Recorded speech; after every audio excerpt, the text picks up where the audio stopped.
السلام علیکم ورحمۃ اللہ وبرکاتہ۔ الحمدللہ رب العالمین والصلاة والسلام علی رسولہ الکریم، اما بعد۔ محترم ناظرین اکرام، ہم آپ تمام کا استقبال کرتے ہیں آپ کے اپنے پسندیدہ پروگرام گفتگو میں۔ اس پروگرام میں ہم آپ کی ملاقات محترم علماء اکرام سے کراتے ہیں تاکہ دینی، شرعی اور دنیاوی رہنمائی ان علماء اکرام سے ہم حاصل کریں۔ الحمدللہ آج ہمارے ساتھ فضیلت الشیخ فاروق سعید مدنی حفظہ اللہ موجود ہیں۔ آئیے سب سے پہلے ہم شیخ محترم کا استقبال کریں اور پھر اپنے سوالات کی طرف، اپنے موضوع کی طرف آگے بڑھیں۔ شیخ محترم اہلا وسہلا و مرحبا۔ بارک اللہ فیکم۔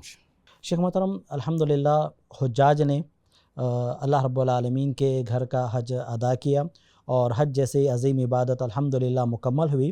حج کی یہ جو عبادت ہے اور اسی طرح تمام مسلمانوں کا اس جگہ جمع ہونا اور اللہ تعالیٰ کی جو بندگی تمام مل کر کرتے ہیں، تو ان سے ہمیں کیا اسباق ملتے ہیں، کیا دروس ملتے ہیں؟ الحمدللہ جب حجاج کرام حج سے فارغ ہو جائیں تو ان کو چاہیے کہ سب سے پہلے اللہ تعالیٰ کا شکر ادا کریں جی کہ اللہ تعالیٰ نے ان کو حج کی سعادت نصیب فرمائی۔ بے شک۔ دنیا میں کتنے ہی لوگ ہیں جو اس بات کی خواہش رکھتے ہیں، تمنا رکھتے ہیں، اور یہ تمنا جائز بھی ہیں۔ وہ تمنا رکھتے ہیں کہ زندگی میں ایک مرتبہ صحیح وہ مکہ جائیں، کعبۃ اللہ کو اپنی نظروں سے دیکھیں، اور نبی صلی اللہ علیہ وسلم کا یہ جو شہر ہے وہاں پر کچھ دن رہیں، مسجد حرام میں اللہ تعالیٰ کی عبادت کریں۔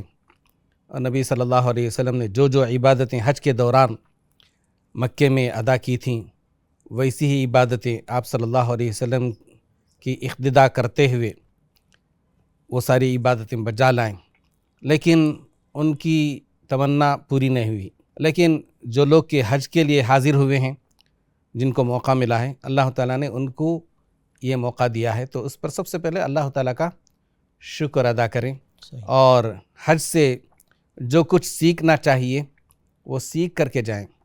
جس طرح سے رمضان کا مہینہ جب آتا ہے تو اس سے بندے بہت کچھ سیکھتے ہیں، روزہ رکھنے والے بہت کچھ سیکھتے ہیں، سیکھنا چاہیے۔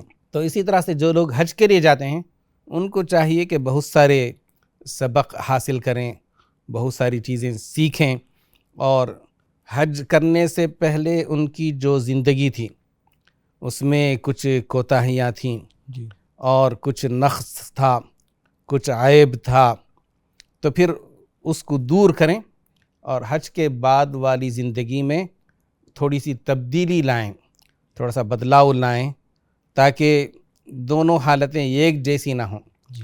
تو جو کچھ کہ سیکھنا چاہیے ایک حاجی کو حج کے دوران، سب سے پہلا جو سبق ہے، سب سے پہلی جو چیز ہے وہ یہ ہے کہ حاجی جب احرام کا کپڑا پہنتا ہے، اور عام طور پہ سفید کپڑا پہنتے ہیں، اور سب لوگ گویا کہ ایک جیسے نظر آتے ہیں۔ آپ نے منظر دیکھا ہوگا جب مطاف میں سارے کے سارے لوگ صف باندھ کر کے نماز کے لیے کھڑے ہوتے ہیں، جب اقامت ہوتی ہیں، اور جب اللہ اکبر کی آواز پر رکوع میں جاتے ہیں، پھر رکوع سے اٹھتے ہیں، سجدے میں جاتے ہیں، کیا منظر ہوتا ہے؟ سب ایک جیسے نظر آتے ہیں۔ حقیقت میں اللہ تعالیٰ کی نظر میں بھی سب بندے ایک جیسے ہیں، سب برابر ہیں، کوئی اونچا، کوئی نیچا، کوئی بڑا، کوئی چھوٹا، کوئی بہت زیادہ اہم، کوئی غیر اہم، اللہ تعالیٰ کی نگاہ میں نہیں ہے۔ ہاں، اللہ تعالیٰ کے پاس افضل وہ ہے جو سب سے زیادہ اللہ تعالیٰ کی اطاعت بجا لاتا ہو، سب سے زیادہ اللہ تعالیٰ کا تقوی جس کے دل میں ہو، وہ اللہ تعالیٰ کی نگاہ میں اہم بن جاتا ہے۔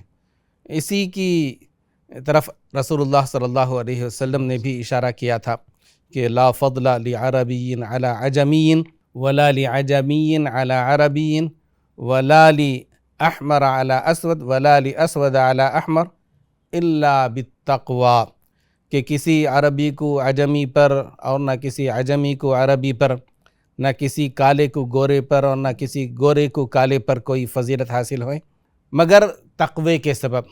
جس کے پاس تقوی جتنا زیادہ ہوگا اسی قدر وہ اللہ تعالیٰ کے پاس فضیلت والا گردانا چاہے گا۔ اسی کی طرف اشارہ کرتے ہوئے اللہ تعالیٰ نے بھی فرمایا ہے